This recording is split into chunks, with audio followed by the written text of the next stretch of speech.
Good afternoon guys. Nasimulan na namin ang first layer na bubong namin. Ay tuling tikula po ito magiging bubong niya. Side na. First layer muna, yero muna bago yung tikula.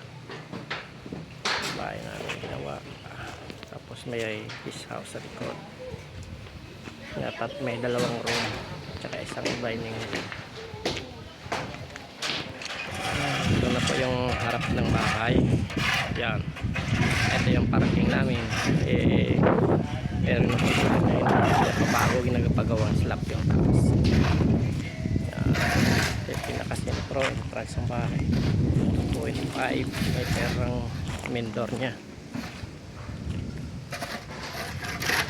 Gilid ng parking.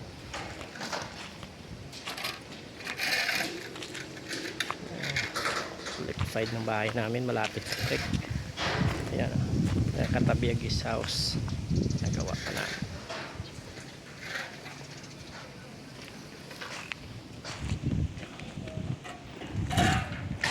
Ito yung right side ng bahay namin. Yun. Yan, parking namin. Golf course yan sa likod.